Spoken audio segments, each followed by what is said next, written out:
Hello, my name is Rachel and this is my first new release video of 2017. I'm glad to be back, and as a new piece, new element to these videos, one of my goals this year was to try to read at least one of the books I mentioned for you prior to this video so I could give you a little bit of background, and I managed to get 2 of them done this week, so I'm pretty pumped. So let's jump into the books. First up is one that you've probably seen around BookTube, and that is The 100 Lies of Lizzie Lovett by Chelsea Sidoti. And this is a young adult murder mystery, and it follows the story of a girl named Hawthorne who's kind of an outcast, doesn't really have a lot of friends, really awkward, and suddenly her life begins to revolve around this missing girl in her community, and she kind of embeds herself in this girl's life. She takes the job left by this missing girl, and she starts hanging out with the boyfriend of this missing girl who was with her when she went missing in the woods,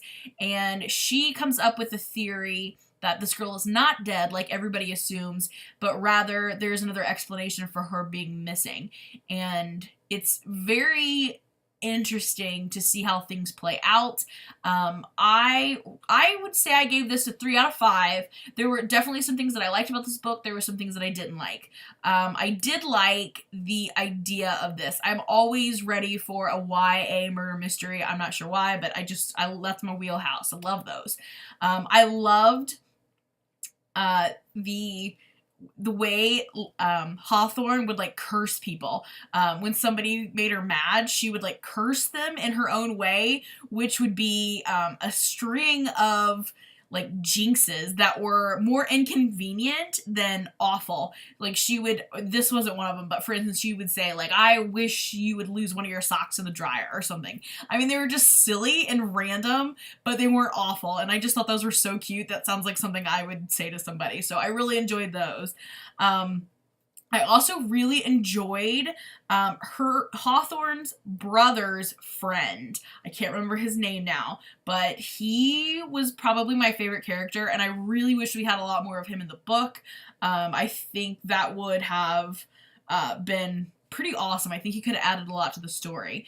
The one thing that I really didn't like about this book is there is a romantic encounter that I just really thought was awkward, and I don't know. It made the ending of the book a little bit less for me. Let's just put it that way. I didn't think it was necessary, and I thought it made everything, like I said, just a little more awkward. So overall, I gave it 3 out of 5, and if you were looking for a murder mystery with a possible magic realism twist to it, definitely give this one a try. Next up, I read History of Wolves by Emily Friedland. This is an adult literary fiction novel following another teenage girl who is again kind of a loner. And this one, her name is Madeline, she goes by Linda, lives a really hard life in the backwoods of Minnesota. And she is just kind of on her own most of the time. She lives with her possible parents, she's not even sure they're her real parents, in this commune that is kind of dilapidated because everyone else is left. It's just the 3 of them now. And she is very like naturalistic, I want to say. Like she's ready to fish and canoe and very boyish, very tomboyish. And since she has no friends and nothing really to do besides just, you know, the matter of living in this small town, she kind of becomes interested in people around her. There's several people who she kind of basically follows. She's almost like a stalker, and all of them have various quirks that we hear about in the book. The main one, though, is the neighbors across the pond, across the lake from them, who are pretty wealthy. They have bought this place across the lake as a summer home, and they have a young child who Linda eventually becomes the babysitter for, and she becomes kind of entwined in this family's life, and then has to deal with some interesting circumstances. Something is happening that's a little off with this family, and it could mean the death of one of the family members if she doesn't react correctly. So I will have to say that I didn't know anything about this book when I went into it, and I was very much surprised because this book felt like a tree. You're going along and you think you know where you're going, and then it branches off, and then it branches off this way, and then it branches off this way. So you just never knew where you were going. I really couldn't have predicted just about anything that happened. And I felt like the end didn't tie back up. Like, it's like the tree. We're all spread out. I'm not sure.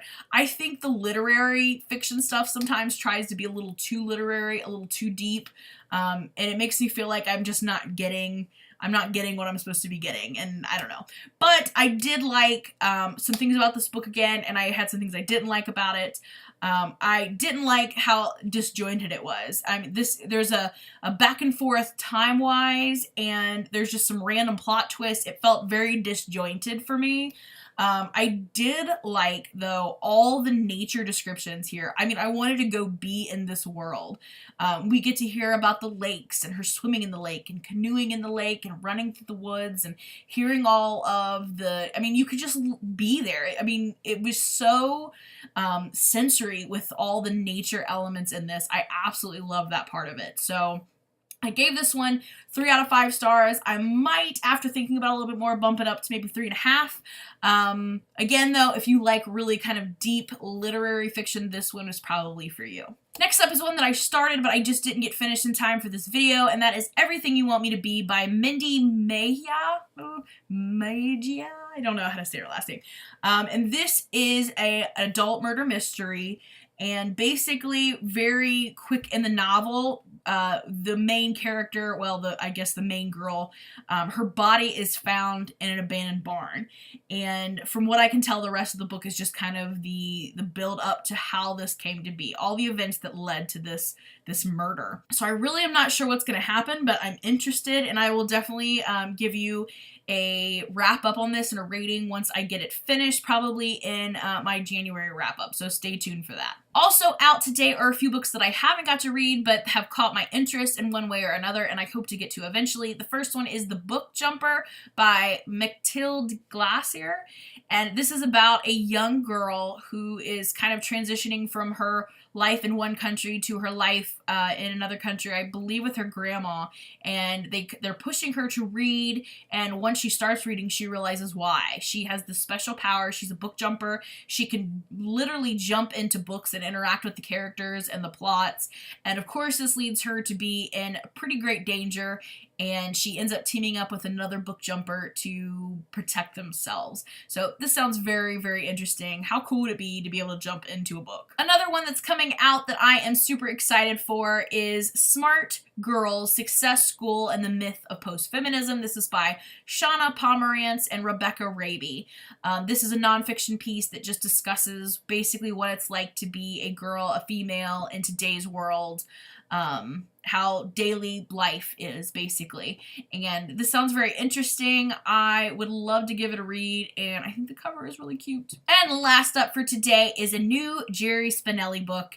That is The Warden's Daughter, and I believe this is middle grade, young adult, and it's about a girl who lives on the premises of this prison with her father, and she's dealing with it seems like isolation. It doesn't seem like she has a lot of companions in her life other than some odd adults around the area, and she's also dealing with the death of her mother. So it's kind of like a prison for her, even though she's not in jail. So this will be interesting. I always enjoy Jerry Spinelli books, so I'm looking forward to this one as well. So those are some of the books that I am excited for that came out yesterday, January 3rd.